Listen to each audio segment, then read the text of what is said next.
अ, नमस्कार, मेरा नाम यूनुस खान है और यहाँ हम सुषमा के उपन्यास कितराह पर बात करने के लिए जमा हुए हैं। कितराह अच्छा खासा चर्चित उपन्यास है और यहाँ हम जानने की कोशिश करेंगे कि इस उपन्यास की क्या रचना प्रक्रिया रही है और मैं आपकी तरफ से वो सवाल पूछूंगा जो आपके ज़हन में गूंज रहे हैं। सुषमा, सबसे पहले तो मुझे ये बताओ कि ये कितराह नाम क्यों रखा है? कितराहा बेसिकली एक अरबी शब्द है जिसका अर्थ है इत्र की खुशबू।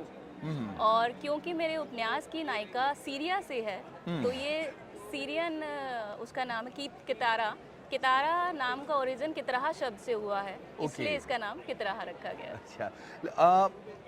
सवाल ये है कि उपन्यास के लिए कहानी को खोजते हुए अम, सीरिया कहाँ से पहुँच गई? सीरिया ही क्यों आया दिमाग में? सीरिया क्यों आया? 2016 में मैं अपने ऑफिस के काम से दुबई थी और दुबई में मेरा एक लड़की से मिलना हुआ। कुछ हालांकि हमारी बहुत छोटी मुलाकात थी, वो सीरिया से थी और उस लड़की के चेहरे पे, हाथों पे कुछ ज़ख्म के निशान थे और वो बहुत क्वाइट थी, बहुत चुप थी। कोई होता है ना, बहुत छोटी सी मुलाकात में भी आपके ज़हन में बैठ जाता है, तो वो मेरे ज़हन में छूट गई लड़की। और उसके बाद क्या होता है कि आप किसी पर्टिकुलर जगह के किसी इंसान से मिलते हो तो उसके बाद वहाँ से रिलेटेड जितनी भी न्यूज़ होती है वो ज़्यादा एकदम जहन कैच करने लगता है। बिल्कुल, क्योंकि बिल्कुल। आप उस लड़की से मिले थे, उसके बाद सीरिया की जितनी खबरें आ रही थी उस टाइम प्राइम पे पीक पे था वहाँ का डिस्ट्रक्शन। तो सीरिया से जितनी भी खबरें आ रही थी, वहाँ से लोग जिस तरह से भाग रहे थे, जिस तरह से सारी कंट्रीज़ अपने बॉर्डर सील कर रही थी, बहुत अफरा तफरी मच चुका था और बहुत ज़्यादा जान का नुकसान हो चुका था। मुझे पढ़ते पढ़ते इतना विचलित करने लगा वो सब कि कहीं ना कहीं जब मैंने ये उपन्यास की शुरुआत की थी तकरीबन 2019 में, तब मेरे जहन में जब इस कहानी को लिखने का वो आया तो उसी लड़की का चेहरा बार बार कौंधा। और इस तरह से वो शायद 2016 में मुझसे मिली ही इसलिए थी कि उससे मेरी उपन्यास की नायिका बनना था। बिल्कुल, ज़िंदगी में कई बार ऐसे मोड़ आते हैं जो बहुत बहुत मानीख़ेज़ हो जाते हैं।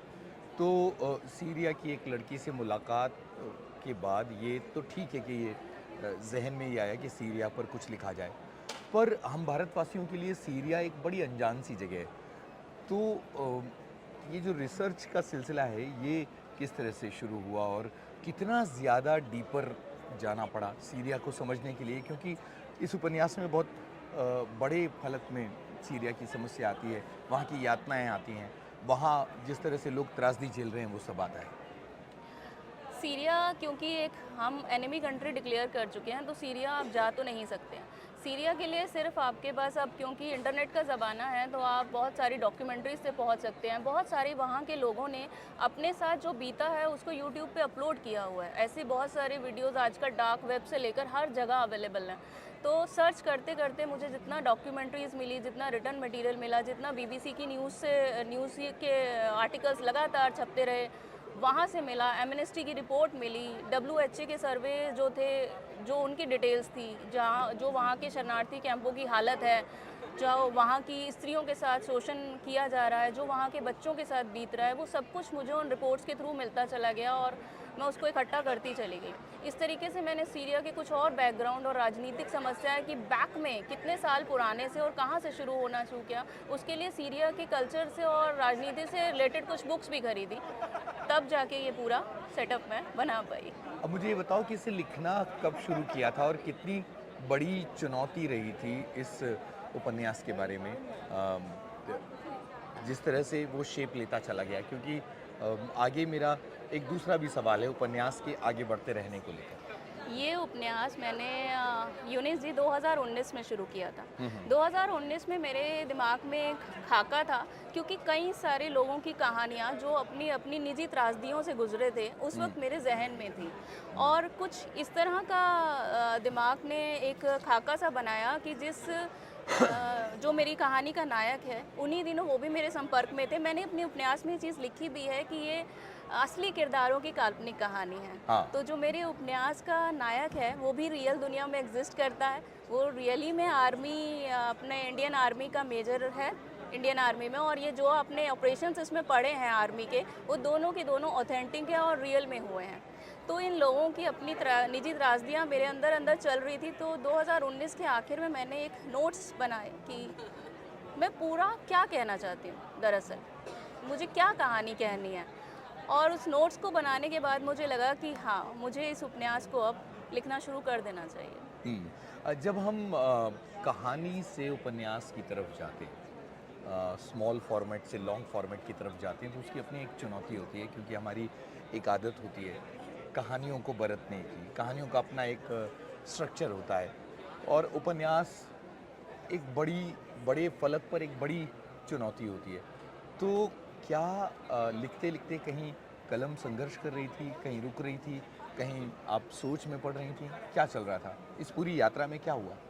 नहीं, ऐसा तो नहीं है कि चलते-चलते रुक रही थी, पर उसकी वजह ये नहीं थी कि मुझे कहानी से उपन्यास के फॉर्मेट में, क्योंकि मेरे साथ क्या है यूनिस जी, मैंने कभी भी किसी भी चीज़ को लिखते हुए ये नहीं सोचा कि मुझे वो चीज़ पर्टिकुलर विधा में लिखनी है, या मुझे कविता लिखनी है या लघु कथा लिखनी है। मेरे दिमाग में कुछ चल रहा होता है, मैं उसे पेन डाउन करना शुरू करती हूँ।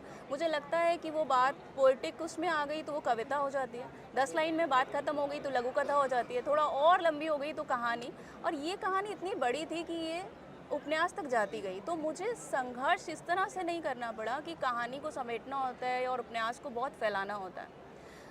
रुकावट मुझे जहाँ आई, क्योंकि इसके जो हिस्से बहुत संवेदनशील हैं, चाहे वो सीरिया से जुड़े हुए हैं, वहाँ की स्त्रियों के शोषण से जुड़े हुए हैं, उनके बारे में ये आप भी जानते हैं, जब हम रिसर्च करते हैं तो बहुत सारी आई ओपनर चीज़ें हमारी आंखों के आगे आती हैं। उन्होंने मुझे बहुत ज़्यादा विचलित किया, इतना ज़्यादा विचलित किया कि मुझे बीच में 3-3, 4-4 महीने उपन्यास छोड़ना पड़ा। उसको पढ़ने के बाद उसको एब्ज़ॉर्ब करना और उसमें से थोड़ा-सा निकालना, जैसे आप 1 लाख शब्द के बाद 1000-2000 शब्दों तक पहुँचते हैं। इसलिए मुझे इसमें इतना टाइम लगा कि 2019 से लेकर ये 2022 का एंड आ गया। अच्छा, चूँकि ये जो उपन्यास है इसकी एक ग्लोबल ऑडियंस मुझे लगता है कि है, क्योंकि ये सीरिया पर लिखा गया है, तो और युद्ध की त्रासदी, एक इंसान का संघर्ष, भीतरी संघर्ष और बाहरी संघर्ष और यातनाएं झेलना, ये सारी चीज़ें एक ग्लोबल पर्सपेक्टिव में लोग बहुत आइडेंटिफाई करते हैं। तो क्यों ऐसा नहीं लगा कि इसे अंग्रेज़ी में लिखा जाए? मैंने लाइफ लॉन्ग अंग्रेज़ी में ही पढ़ाया है, सारी शिक्षा भी अंग्रेज़ी में ही रही। पर एक बात है कि मैं 12-13 साल की उम्र से डायरी लिखती हूँ और मैंने डायरी हमेशा से हिंदी में लिखी। मेरे मन में कोई भी बात जो डीपर थॉट्स की तरह मुझे परेशान करती रही है, वो मैंने हमेशा डायरी में उतारी और मैंने उसे हिंदी में लिखा। तो जब मैंने लेखन में आने का सोचा तो मैंने स्टार्टिंग में कुछ चीज़ें इंग्लिश में लिखी, पर मुझे ऐसा लगा कि मैं उस लेवल तक या उस तह तक नहीं पहुंच पाती जो मैं अपनी भाषा में पहुंच पाती हूँ। मुझे अपनी भाषा हिंदी अपने मन की भाषा लगती है। तो मुझे लगा कि मैं शायद ज़्यादा जस्टिस अपने मन की भाषा के साथ कर पाऊँगी, बजाय उसके कि जो मैंने सीखी है। बिल्कुल। तो क्या अभी इसके अनुवाद की कोई गुंजाइश, योजना, संभावना, इस तरह की कोई चीज़ें हैं? अभी तो जस्ट उपन्यास आया है, आई होप कि ऐसा हो। अ, भाषा को लेकर बहुत सारी मेरी जिज्ञासाएँ हैं कि तुम्हारी जो भाषा है वो बहुत पोएटिक और बहुत नाजुक व नर्म भाषा है। तो ये कविता की दुनिया से आती है, मन की दुनिया से आती है, कहाँ से होता है? ये एक बड़ा चतुराई वाला जवाब है, पर सच है। अब आप घर में सबसे छोटे हो और आप डायरी लिखते हो। अब आप डायरी कितनी भी छुपा लो, बड़ा चांस होता है कि आपकी डायरी किसी के हाथ पड़ जाएगी। हुँ। तो आप बहुत छोटी उम्र से मेटाफॉर्स यूज़ करके लिखना शुरू कर देते हो कि आपको तो समझ आए, घर में हाँ, किसी को ना समझ आए। तो ओके। धीरे-धीरे मेरा वो राइटिंग उसी तरीके से डेवलप होता चला गया कि हुँ, मैं उसको, बात मेरी 40 लाइन की होती है, पर उसे 4 या 10 लाइन में कि अपने लिए, कि मुझे पता है कि मैंने क्या लिखा। उस अच्छा। हिसाब से मैं अपनी डायरी लिखते-लिखते शायद मेरा राइटिंग फॉर्मेट ऐसा बन गया। तो ये जो ख़यालों का बातों को कहने का और ख़यालों को अभिव्यक्त करने का एक ललित तरीक़ा है, अम, जो कहीं न कहीं बहुत नाज़ुक लगता है, दिल को छूता है और आपको जज़्बाती करता है। ये बहुत सहज भाव से आता है या इसमें थोड़ी बहुत मेहनत छिपी होती है? नहीं, मुझे लगता है कि अगर मैं चाहूँ भी तो सीधी बात को सीधा कह ही नहीं पाऊँगी। वो निकलेगी ही वैसे। मैंने कहा ना कि आपका ब्रेन एक टाइम के बाद ट्यूनिंग ले लेता है। आप क्योंकि उसी तरह से लिखने के आदी हो चुके हो, तो मेरा थॉट प्रोसेस ही वो हो गया है कि मैं कुछ देख रही हूँ, कुछ उसमें खो गई हूँ, तो वो पोएटिक या उसी तरह से मेटाफॉर्स के साथ ही मेरे ब्रेन में कौंधता है और रजिस्टर होती हैं चीज़ें। हुँ। अच्छा, आप ये बताओ कि जो कितराह लिखते हुए किन मोड़ों पर ऐसा लगा कि शायद हम भारतीय उन त्रासदियों को, उस विभीषिका को कभी समझ या आइडेंटिफाई नहीं कर पाएंगे जिससे कहानी की नायिका या नायक गुजरते हैं, क्योंकि हमने युद्ध की विभीषिका, विस्थापन और ग्लोबल लेवल पर जो टेररिज्म है उसका जो बहुत ख़तरनाक रूप है और उसका जो ताप है वो नहीं दिखा। मैं इसमें यूसुफ जी थोड़ा सा डिफ़र करती हूँ। मुझे लगता है कि त्रासदी छोटी बड़ी जो भी है वो उतना ही दुख इंसान को पहुँचा रही है। हमारे देश में एक बहुत बड़ी समस्या कश्मीर की है, वहाँ से विस्थापन भी हुआ है, वहाँ टेररिज्म भी उतना ही है, वहाँ की स्त्रियों के साथ जो अपना पाकिस्तान ऑक्यूपाइड कश्मीर है या जो कुछ है, बहुत कुछ उन्होंने भी झेला है। बस फ़र्क इतना है कि हम सीरिया में ये बहुत बड़े स्केल पे है और इंडिया के ये एक ही हिस्से में है, जिसे काफ़ी हद तक हालांकि कंट्रोल किया गया है, पर अपनी हिस्से की त्रासदी एक छोटे से लेवल पर ही इस देश ने भी झेली है। और बीच में जब भी यहाँ युद्ध हुए हैं, वही विस्थापन और वही पेन और अपनों को खोने का दर्द यहाँ से भी सब गुजरे हैं। और आतंकवाद ने तो सिर्फ बॉर्डर्स पर भी नहीं, हिंदुस्तान के अंदरूनी हिस्सों में भी लोगों ने अपने बहुत सारे लोग इसी आतंकवाद की उसमें खो दिए हैं। कितराह जो है वो आतंकवाद की बात करता है, युद्ध की बात करता है, खून खराबे की बात करता है, ज़िंदगियों के तबाह होने की बात करता है। और पूरी दुनिया में आज भी सीरिया एक मिसाल है, उसके बाद यूक्रेन एक पूरी की पूरी मिसाल है, एक तरफ फ़िलिस्तीन है, बहुत अलग अलग ऐसे इलाके हैं जहाँ बहुत बड़े लेवल पर युद्ध चल रहे हैं, बहुत बड़े लेवल पर लड़ाइयाँ चल रही हैं और उनका जो ज़ख्म है वो इंसानियत पर लगता है और इंसानियत उसको बहुत बुरी तरह से झेलती है। कितराह एक त्रासदी की कहानी है। तुम्हें नहीं लगता कि इस तरह की कितनी सारी कहानियाँ पूरी दुनिया में बिखरी पड़ी होंगी और इन तमाम त्रासदियों के बावजूद भी कभी जंग या हथियारों की लड़ाई या आतंकवाद को लेकर जिस तरह का खेल चल रहा है वो ख़त्म नहीं होता? क्या वजह लगती है इसकी? वजह तो इसकी साफ है कि सारी इकॉनमी हमारी, मतलब पूरे वर्ल्ड लेवल की इकॉनमी अगर कहा जाए तो हथियारों के प्रोडक्शन और सप्लाई पे बहुत कुछ टिका हुआ है। ये एक बहुत बड़ा कड़वा सच है। और हमारी जो वर्ल्ड पावर्स कंट्रीज़ हैं उनके पास सबसे बड़ा ये प्रोडक्शन, मास प्रोडक्शन उन्हीं का है। वो चाहते ही नहीं कि कहीं पीस हो। तो ये सारा वर्ल्ड लेवल राजनीति, और ये शायद अब से नहीं है, ये जब से हमारा सभ्यता शुरू हुई है, ये राजनीति और पावर की लड़ाई तब से ही चल रही है और ये कभी ख़त्म नहीं होने वाला है। मुझे साहिर की बात याद आती है कि जंग तो खुद एक मसला है, जंग क्या मसलों का हल देगी। एक चीज़ ये बताओ कि उपन्यास जब शुरू होता है तो आप अपने किरदार गढ़ते हैं और उनको लेकर आगे बढ़ते हैं। थोड़ी देर बाद किरदार खुद मुख्तार हो जाते हैं और वो आपको घुमाते हैं। तुम्हारी उपन्यास लिखने की इस यात्रा में ऐसा कब कब और किस किस तरह से हुआ है?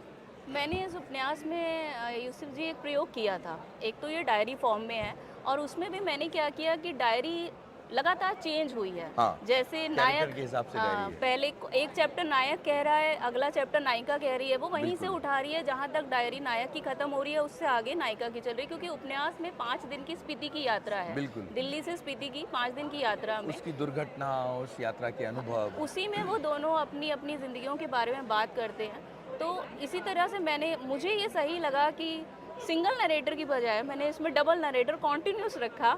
ये एक रिस्क था मेरे लिए, पर शुक्र है कि बहुत पसंद किया गया। जो उपन्यास का स्ट्रक्चर है, सामान्य उपन्यास का स्ट्रक्चर, उसमें बहुत तोड़फोड़ की है तुमने। एक तरफ जहाँ हीरो और हीरोइन दोनों डायरी फॉर्मेट में बात करते हैं, उसके अलावा यात्रा चल रही है, उसके अलावा फ्लैशबैक बहुत सारे चल रहे हैं, बहुत अलग अलग लेवल पर चल रहे हैं।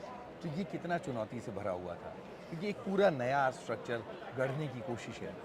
ये आप बहुत सही कह रहे हैं यूसुफ जी। ये अगर देखा जाए तो उपन्यास 3 डायमेंशनल है।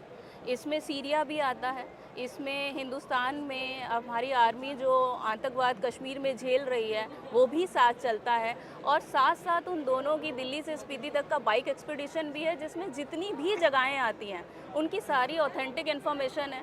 आप अब अगर दिल्ली से यात्रा शुरू करके स्पीति तक जाएंगे, काजा हिकिम तक जाएंगे, तो आपको एक एक प्लेस पता होगा, वहाँ पर क्या क्या किया देखना था है। ये बताओ पहले। मैंने ये यात्रा ऑब्वियसली की हुई है। तो अच्छा। क्योंकि और डायरी बनाने और की वो मुझे बाइक आदत यात्रा है। थी? बिल्कुल बाइक यात्रा थी। रियली? यस। ओह गॉड! ये तो पाठकों को पता होना चाहिए कि एक लेखिका ने बाइक यात्रा की स्पीति तक। जी, जी, जी, बाइक कौन बिल्कुल। चला रहा था? वो तो फ्रेंड्स थे मेरे। ऑब्वियसली मैं नहीं। अच्छा, कैसा पर अनुभव था उस वो यात्रा का? और ग्रेट, नोट्स ले रही सुपर्ब। थी या नहीं, नहीं, मैं हमेशा कहीं भी जाती हूँ, मैंने बहुत सारी यात्राएँ की हैं और ये स्पीति तक की यात्रा तो मैंने चलिए अभी कुछ साल पहले की थी, पर मैंने उस इलाके की यात्रा पहले भी बहुत बार की है क्योंकि रामपुर तो मेरे रिलेटिव्स ही रहते थे। ओके, तो रामपुर जो रिवर राफ्टिंग के लिए इंटरनेशनली बहुत फेमस है, वहाँ मेरा ऑलरेडी बहुत जाना हुआ है। मैं हुँ, वहाँ की बहुत चीज़ों से वाकिफ़ हूँ। तो जब मैंने उसके और बचपन से एक आदत रही है कि मैं कहीं भी जाती हूँ तो अपने डायरी नोट्स बनाती हूँ। इसलिए जब मैंने ये उपन्यास लिखना शुरू किया तो मेरे पास सारी ऑथेंटिक जानकारी थी कि कितने किलोमीटर पे क्या पड़ता है। यहाँ तक कि मेरी मेमोरीज़ में ये तक भी था कि कहाँ कौन सा ढाबा आता है और हाँ, कहाँ पे क्या चीज़ें हैं। यस, अगर बहुत ज़्यादा फ़र्क नहीं पड़ा होगा पिछले 5-7 सालों में तो वो सारी चीज़ें आपको रास्ते में मिल भी जाएँगी। क्या बात है!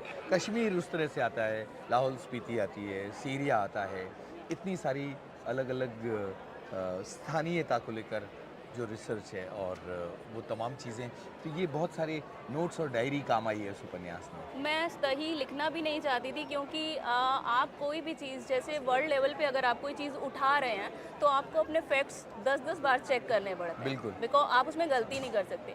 दूसरा जब आप एक इसमें एक ऐसा भी डाल रहे हैं ट्रैवल लॉग की तरह भी आप इसको डाल रहे हैं तो जितनी जगहों का जिक्र है उनकी ऑथेंटिसिटी भी उतनी ही रियल होनी चाहिए कि वो इस जगह पे हैं वहाँ पर ये है। हालाँकि देखा होने के बाद भी मुझे लगा कि मैंने उनको फिर उसके बाद भी डबल चेक किया है, तो ध्यान रखा मैंने कि हर चीज़ इसमें रियल या आई डोंट थिंक कि कोई भी कहीं इसमें कोई फ्लॉ निकाल सकेगा, कि ये जगह नहीं है या ये आंकड़े जो आपने दिए हैं इसमें फ़र्क है। अब मुझे ये बताओ कि उपन्यास के जो अलग-अलग अध्यायों के शीर्षक हैं, वो बड़े पोएटिक हैं और वो ऐसा लगता है जैसे किसी कविता के हिस्से काट के रख दिए हैं। मेरे पास कुछ उसके नोट्स भी हैं पर मैं यहाँ किताब से ही अगर देखकर बोलूँ कि अलग हम किसी भी चैप्टर शब्द कुछ नहीं कहते, उनकी ध्वनि कहती है ना? या जो सहज होने का स्वांग न रचना जानते तो जीवन को कैसे चलाते हम। तो ये मेरी देह मेरी आत्मा का यातना शिविर है। ये किसी उपन्यास के अध्यायों के शीर्षक नहीं लगते, बल्कि मुझे लगता है कि ये किसी कविता के अंश लगते हैं। धूप को जलाया पानी में हर दाग से धुआं उठने लगा। कि तुम कविता लिख रही थी? शायद मैं कविता में उपन्यास और उपन्यास में कविता लिखती हूँ।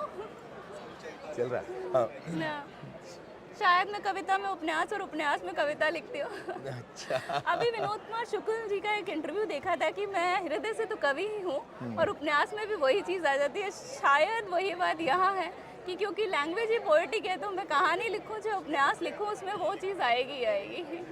अच्छा, अब उपन्यास के साइज़ को लेकर पहले से कुछ तय था और दूसरी चीज़ एक जो ये है कि क्या घटनाओं का के क्रम को लेकर कोई नोट्स बनाए थे, कोई एक कच्चा स्ट्रक्चर, हाँ, एक स्केलेटन बनाया मैंने था बकायदा या फ्लो के साथ लिखती गई? नहीं, नहीं, नहीं, मैंने बाकायदा इसके पॉइंट्स बनाए कि क्योंकि ये एक पॉइंट्स की तरह ही चलना था ना कि इसके बाद ये आएगा, इसके बाद ये आएगा, इस तरह पहले मैंने 20 पॉइंट्स बनाए, दिल्ली से स्पीति और स्पीति से बैक तक की यात्रा के पूरे पॉइंट्स बनाए। उसके बाद मैंने उनको इलैबोरेट करना शुरू किया कि कहाँ पर उनका फ्लैशबैक डालना है, कहाँ-कहाँ। अच्छा, ओके, इस तरह से। बिल्कुल। मतलब बहुत टेक्निकली लिखा गया हाँ, उपन्यास है, बिल्कुल एक तरह से ये टेक्निकली माना कि जाएगा। कहाँ-कहाँ उनका फ्लैशबैक डालना है जो ठूसा हुआ नहीं लगे, जहाँ वो रिलैक्स मोड में चलते हुए हो और ये ना हो कि अरे अचानक से बैठे और अचानक से शुरू हो गए। तो वो उस तरह से मैंने उसको पूरा डिज़ाइन किया। सही है। अब मुझे ये बताओ कि हीरो और हीरोइन का जिस तरह का रिश्ता है कितारा और त्रिजल का और उसमें बहुत सारा जुड़ाव है, बहुत सारा स्नेह है। सेल्फलेसनेस बहुत सारी है। और दोनों कहीं न कहीं अलग-अलग रास्तों पर अपना संघर्ष करते हुए आए हैं। बहुत विजुअल उपन्यास मुझे लगता है। तो क्या कहीं मन में एक ख्वाब पल रहा है कि ये वर्ड टू स्क्रीन जैसा खेल इस उपन्यास में मौजूद है, वो तत्व मौजूद हैं? मुझे लगता है कि सारी उम्र हम एक रियल दुनिया जीते हैं और एक दुनिया हम अपने जहन और अपने ख्वाब में साथ साथ हमारे हमेशा चलती रहती है।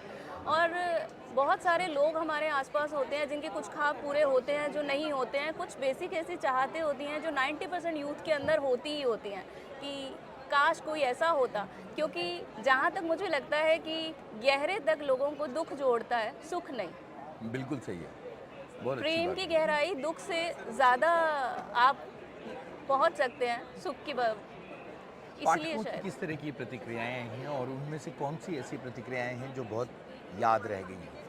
पाठकों की प्रतिक्रियाएं तो यूसुफ जी इतनी सारी आ चुकी हैं और सब एक से बढ़कर एक है, इतनी सुंदर है कि मैं ठीक से याद भी नहीं कर पा रही हूँ। पर हाँ, एक प्रतिक्रिया वो रत्नेश जी हैं, उन्होंने बहुत सुंदर बात कही कि वो मुझे हमेशा याद रहेगी कि जब उन्होंने उपन्यास पढ़ना शुरू किया तो वो खुद को हीरो की तरह देखने लगे कि हुँ, मैं त्रिजल होता और मेरी कोई कितारा होती। यस। पर अंत तक आते आते मुझे लगा कि इतना प्रेम मैं नहीं कर पाऊंगा और मैं उस नायिका के प्रति इतने ज़्यादा स्नेह से भर गया कि मैं उसके पिता की तरह महसूस करने लगा। और अंत में मैंने उपन्यास में उसको अपनी, जिसको मैंने स्टार्टिंग में प्रेयसी की तरह सोचा था, अंत में उसको बेटी की तरह माना बहुत बढ़िया और प्रतिक्रिया अपने है। त्रिजल को सौंप दिया। अच्छा, इसको लिखने के बाद का जो ब्रीदिंग स्पेस है वो बीत गया है और अगला कुछ लिखने की प्लानिंग हो रही है या अभी वो रिलैक्स मोड चल रहा है? नहीं, अब बिल्कुल रिलैक्स मोड है और मुझे लगता है कि मुझे साल 2 साल अब सिर्फ पढ़ने पे कंसंट्रेट करना चाहिए, क्योंकि मैं उस तरह का राइटिंग करती भी नहीं हूँ कि एक के बाद एक करती चली जाऊँ। जैसे कहानी संग्रह मेरा 2020 में आया था, पर वो मैंने 2019 की स्टार्टिंग में पूरा कर लिया था। उसके बाद 2019 के एंड से इसकी ड्राफ्टिंग शुरू हुई और ये 2022 के अंत में आया। तो अगर कुछ दिमाग में पकना भी शुरू होगा तो अगले 2 साल तक कोई गुंजाइश नहीं है।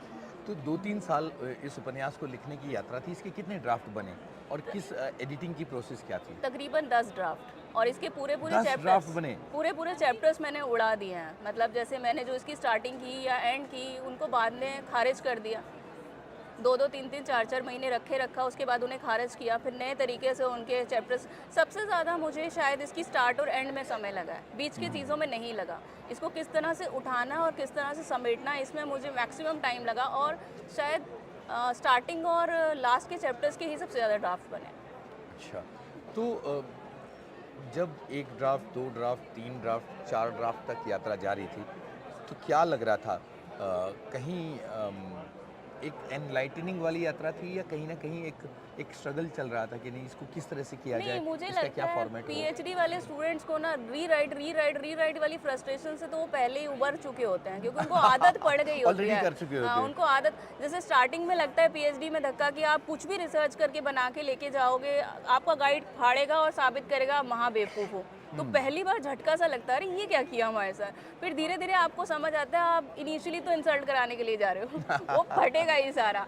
तो आप में ये बहुत धैर्य आ जाता है कि आप वापस लिखो जब तक आप खुद सेटिस्फाइड नहीं हो जाओ कि हाँ अब इससे बेस्ट मुझसे नहीं होगा, वहाँ पेन रखना चाहिए। बिल्कुल सही है। तो एक तरह से एक रचना प्रक्रिया के बारे में भी हम थोड़ा सा जान पाए कि 10 ड्राफ्ट यानी कोई बहुत मामूली काम नहीं हुआ है, बहुत लंबा काम हुआ है। तो 3 बरस की एक थकानदेह यात्रा रही है। जब ये उपन्यास छपकर आया तो परिवार के भीतर किस तरह की प्रतिक्रिया थी? खुश थे सब बहुत। सबसे पहले किसने पढ़ा और क्या कहा? नहीं, उपन्यास अभी तक परिवार में किसी ने नहीं पढ़ा और इसकी ये वजह है कि पतिदेव तो बहुत ज़्यादा टेक्निकल उसमें रहते हो और मेरे बच्चे दोनों शायद हिंदी पढ़ने में, उन्हें एक उपन्यास पढ़ने में 1 साल लगा देंगे। मैं बहुत कोशिश करती हूँ कि वो थोड़ा बहुत पढ़े। हालांकि इसमें कुछ चीज़ें बहुत खास हैं, जैसे इस उपन्यास के नायक का नाम त्रिजल मेरी बिटिया का दिया हुआ है। ओके, मैंने क्या बात है? इनिशियली इसको रुद्र के नाम से स्टार्ट किया था, पर उसने जब ये पूरा ड्राफ्ट हो गया तो उसने कहा अब इसको रिप्लेस त्रिजल करो क्या बात है? करके। बहुत तो सही है। उन दोनों का इनपुट रहा, जैसे मैं बीच में उनसे डिस्कस करती रही, बहुत सारी चीज़ें मैंने बच्चों से डिस्कस की हैं, पर एज सच उन्होंने नहीं पढ़ा। अब तो इस उपन्यास की एक पूरी अपने तय यात्रा शुरू हो चुकी है और जाहिर है कि पाठकों के पास ये अपने तरीके से पहुंच रहा है। पर अगर अभी भी लिख रही होती तो क्या इसमें कुछ बदलाव होता? नहीं, मुझे लगता है कि डन विद इट, अब नहीं हो सकता। जो अब है वो हाँ, बस अपने आप में complete है। इससे ज़्यादा अगर मैं लिख सकती होती तो मैं शायद इसे फिर बाहर ही नहीं लाती, हम्म। क्योंकि जब तक मुझे ये नहीं हो गया कि हाँ मैं इसको अब इससे बेहतर नहीं कर पाऊंगी, मैंने इसको रखे ही रहने दिया था। मैंने देखा कि उपन्यास के हर एक चैप्टर की अपनी एक धारा है, उसका अपना एक क्लाइमेक्स होता है, कहीं ना कहीं उसका एक जगह आती है जहाँ पर वो अपने शबाब पर पहुँचता है। तो तुम्हारे दिल के करीब कौन से चैप्टर हैं? 18वां तुम मेरी आत्मा का सबसे Yes. सटीक अनुवाद हो। बिल्कुल बिल्कुल बिल्कुल, बहुत सही, बहुत पोइटिक है और बहुत बहुत दिल को छूने वाला है। मुझे लगता है कि सुषमा बहुत सारी बातें हुई और तुम्हारी जो रचना प्रक्रिया है वो भी यहाँ खिल के आई और इस उपन्यास से जुड़ी तमाम यादें हमने बांटी। बहुत बहुत शुक्रिया बातचीत करने के लिए। धन्यवाद, थैंक यू।